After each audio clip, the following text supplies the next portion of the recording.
Magandang araw mga kaibigan.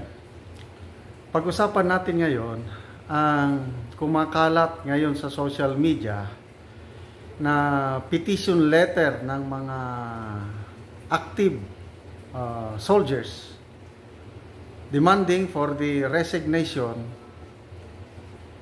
or patalsikin na ng Pangulong Marcos si Secretary Gibo Teodoro ng National Defense. Okay? I think pang-apat o pang-araw na ito mula nung kumalat ito sa social media.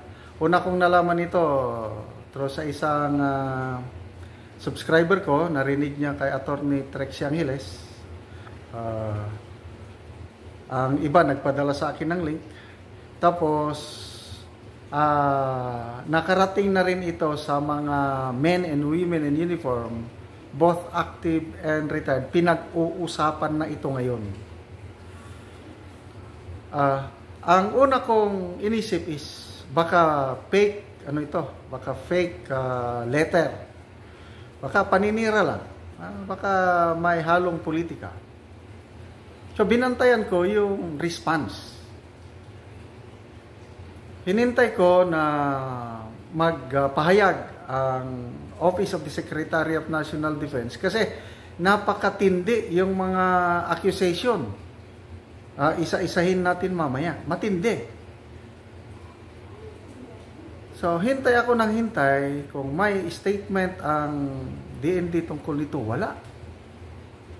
Pati rin ang Malacanang kasi supposedly lumalabas na ito open letter ng mga sundalo sa Pangulong Marcos. Bakit hindi nag-respond? Walang press release ang Presidential Communications Office tungkol nito. I don't know, baka ako lang ang hindi nakakalam. Kailang minomonitor ito. Bakit sobrang tahimik ang Office of the President? Bakit sobrang tahimik ang Department of National Defense, even the Armed Forces of the Philippines? Naghihintay ako ng pronouncement tungkol nito. Wala. So, dahil hindi sila umiimik, ibig sabihin, baka totoo. At nahihirapan silang i-counter ang sinasabi sa sulat. Okay. Ang una ko kasing hinanap sino yung mga nagpirma? Kasi dito sa umiikot, yung plain statement lang, tapos hindi na inilagay ang pangalan. Kaya lang, naisip ko rin, baka ito, ayaw nilang masyadong maano yung mga pangalan nila. I don't know kung totoong may sulat na ganito, kung may nakaperma ba yung dumating sa office ng Pangulo. Kasi kung may pumirma nito, delikado ang military career ng mga pumirma. Most likely, baka anonymous letter ito. Dahil delikado, itong mga active na sundalo na ganito, magpakalat ng ganitong akusasyon. Okay? Pwedeng, kalang, binasa ko ng maigi yung content. Yung sinasabi nilang sitwasyon, sa aking obserbasyon lang, sa aking mga feedback na natatanggap, ganun nga ang pangyayari. Unahin natin yung failure na RORE noong June 17. Lumalabas dito sa sulat o sa reklamo na si Secretary Gibo lang ang may pakana nito against the wishes o against disregarding the opposing comments from military planners and strategists at the AFP and DND. Sa aking obserbasyon lang, grabing pagkapalpak ang RORE na ito na nagresulta ng pagka-humiliate sa ating mga Navy SEALs o yung fragment, yung SOG NAVSOG, Special Operations Group. Mga ano ito, mga matitinding sailors natin ito. Sila yung dumali noon kay Abu Sabaya sa Abu Subaya ng Abu Sayyaf, yung spokesman noon na grabe. Magagaling itong mga sundalo na ito. At sinasabi dito sa sulat na sumunod lang itong ating mga Navy fragmen o SEALs ng utos na huwag magpaputok. Anong nangyari sa kanila? Na-humiliate sila. At nagkaroon nga ng sabi nga ni yung post ni retired General Orlando De Leon ng Philippine Marines, anger is brewing. Kumukulo ang galit ng mga sundalo dahil sa failed RORI na ito at itong alleged sulat na ito, reklamo, CSND ang may pakana.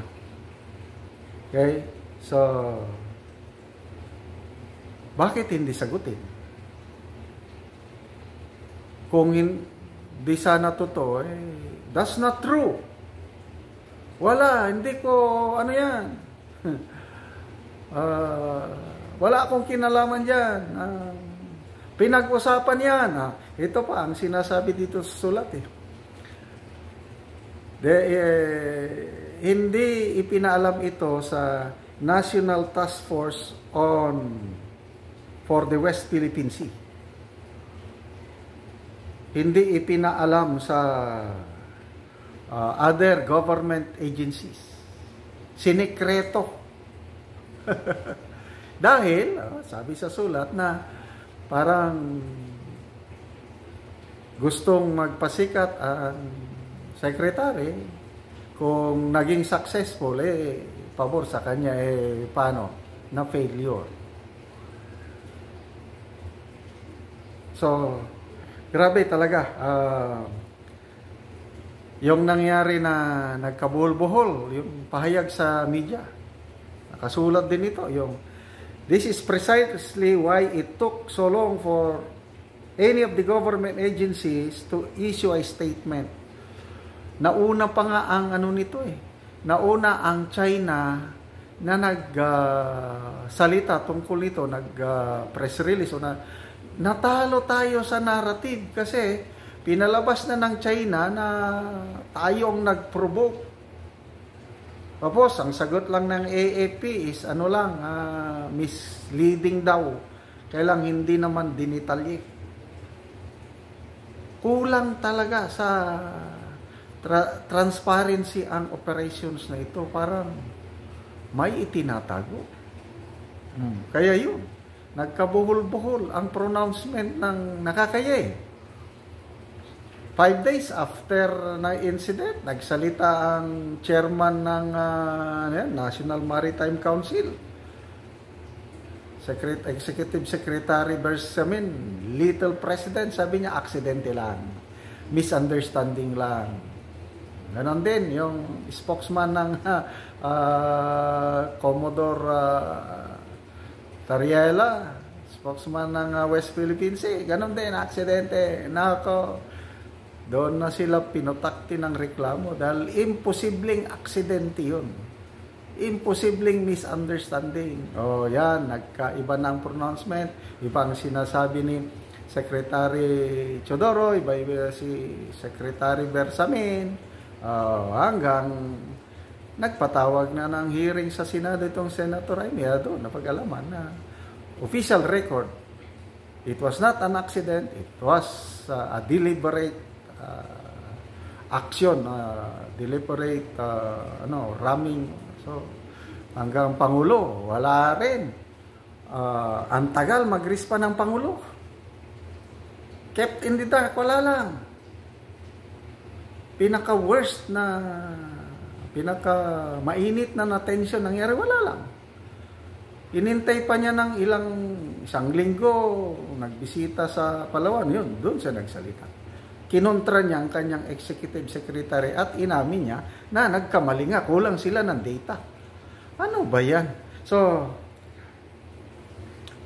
Mabigat po itong ano.